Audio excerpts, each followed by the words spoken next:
I am 100 years old, and the man who saved my life in Germany was wearing a German uniform. I was his enemy. He was mine. And yet, I have spent 80 years trying to understand what happened in that frozen field in the winter of 1945. I still don't have a complete answer, but I think it's time I tried to explain it. My name is Earl Danforth. I was born in Memphis, Tennessee, on August 12, 1926. My father drove a delivery truck. My mother took in laundry from the neighbors to help make ends meet. We were not poor by the standards of Memphis in the 1930s, but we were not far from it either. I was 15 years old when Pearl Harbor was attacked. I remember sitting on the front steps with my older brother Ray, listening to the news come through the window from the radio inside. Ray was 17. He looked at me and said, "Earl, we're going to war." He was right. Ray enlisted 6 months later. I watched him leave from the same front steps where we had sat together that December morning. I enlisted in the U.S. Army on August 13, 1944, one day after my 18th birthday. My mother did not cry at the door. She held herself very straight and looked at me for a long time. "You come home," she said. "Whatever else happens, you come home." They sent me to basic training at Fort Jackson, South Carolina. By January 1945, I was in Germany with the 3rd Infantry Division, moving east through the Rhineland in the final push toward the heart of the Third Reich. The war was almost over. Everyone knew it. Almost over is not the same as over. January and February 1945 in Western Germany were brutally cold. The Rhine River was ahead of us. Our job was to push through the towns and villages of the Rhineland, clear German resistance, and reach the river. The Germans were fighting for their own soil now. That changes a man. When you are fighting for your own fields, your own streets, your own house, you fight differently than a man who is fighting for a line on a map.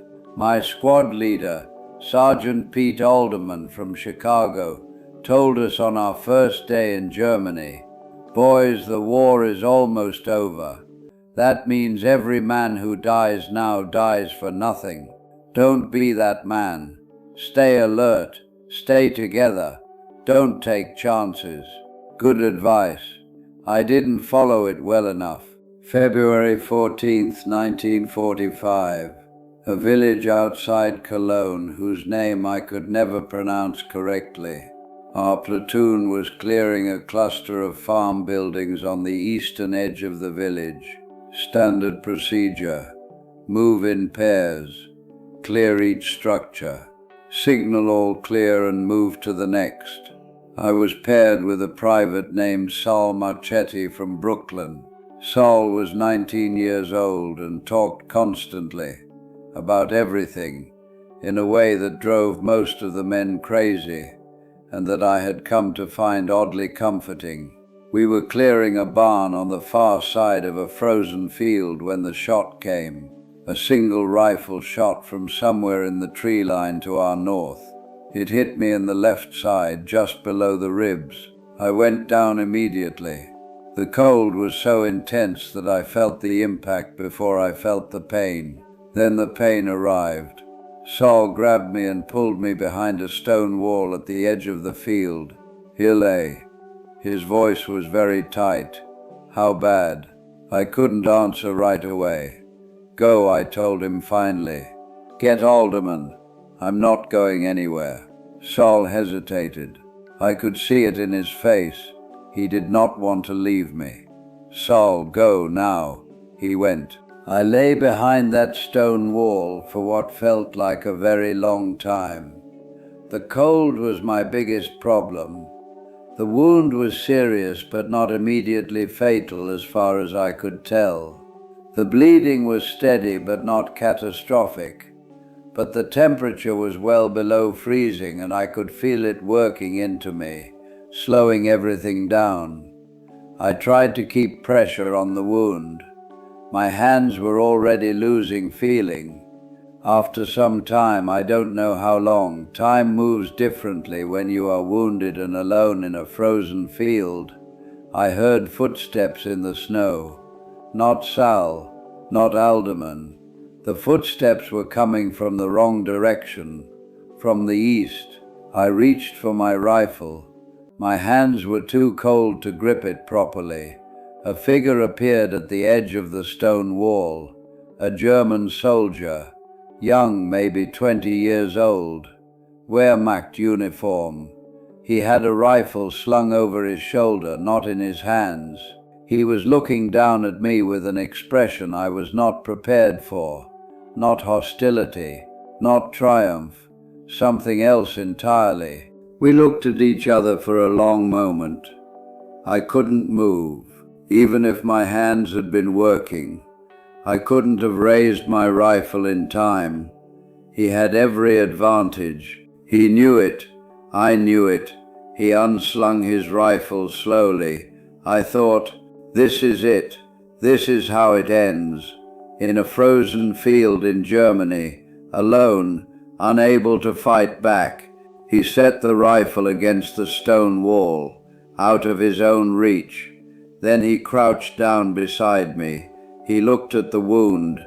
He said something in German that I didn't understand. Then he opened his coat and reached inside. He pulled out a field dressing, standard military issue, the same kind we carried, just with different markings. He pressed it against my wound. His hands were steady and practiced. He had done this before. He applied pressure correctly, held it firm, then took my own hand and pressed it over the dressing. He looked at me and said something else in German. Short, firm. I think it meant, hold this. Keep pressure on it. I held it. He stood up, looked around the field. Then he picked up his rifle, looked at me one more time, and walked away into the tree line. I never saw his face again. Sal came back with Alderman and a medic about 15 minutes later. The medic, a young man from Ohio named Corporal Davis, looked at the field dressing on my wound and then looked at me. Who dressed this? He said. A German soldier, I said. He stared at me. He helped me, I said. Then he left. Davis didn't say anything for a moment. Then he went to work. The wound was serious, but the pressure had slowed the bleeding enough that I had not gone into shock. Davis said later that another 20 minutes without that dressing and the outcome might have been very different. Alderman stood over me while Davis worked.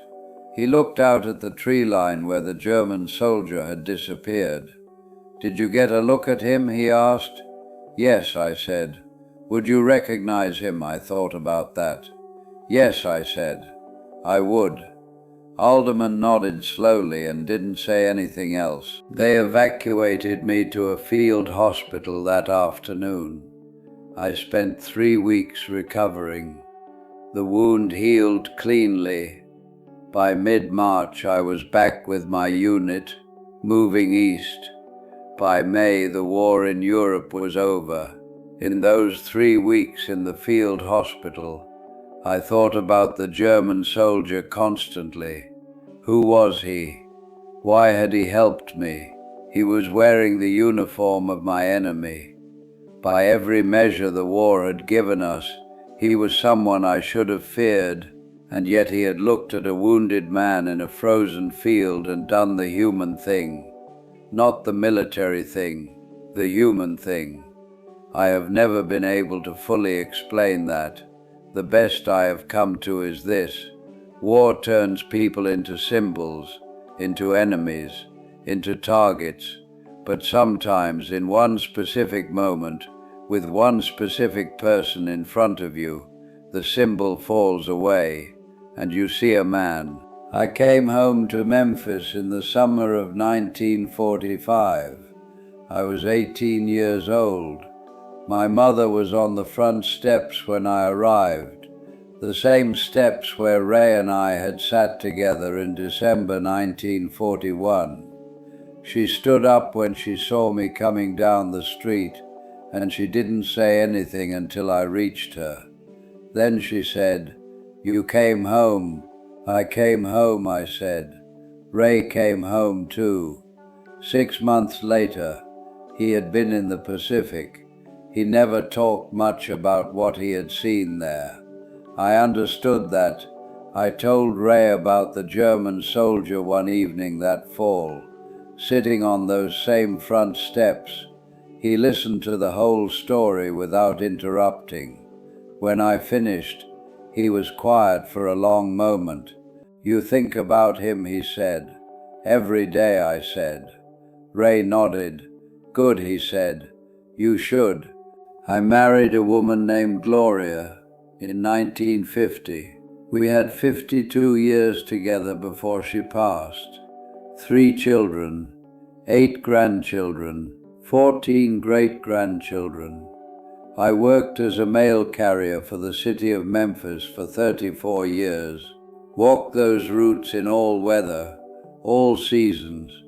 After what I felt in that frozen field in Germany, cold has never seemed like something worth complaining about. I have thought about the German soldier in every year of my life since 1945. I don't know his name. I don't know if he survived the war. I don't know why he did what he did. I never will. But I know this. In one specific moment, he chose to help a wounded man who was his enemy. That choice gave me 80 years of life, a wife, children, grandchildren, 14 great-grandchildren who exist because of one moment in a frozen field. I don't know what to call what he did. I'm not sure any word is large enough. I am 100 years old. Here is what I have learned. The people we are told to see as enemies are almost always more complicated than that description allows. War needs simple categories. Human beings don't fit into them. That German soldier was my enemy. He was also the man who saved my life. Both of those things are true at the same time. I have spent 80 years learning to hold both of them without needing one to cancel out the other. I am saying that inside every uniform, on every side of every war, there is a person capable of the unexpected, capable of the human thing, even when everything around them is demanding the inhuman one. I met one of those people in a frozen field in Germany in February 1945. I have never forgotten him. If this story meant something to you, think about someone in your life you have decided is simply your enemy, simply the other side, simply wrong, and ask yourself if that is the complete picture. It almost never is.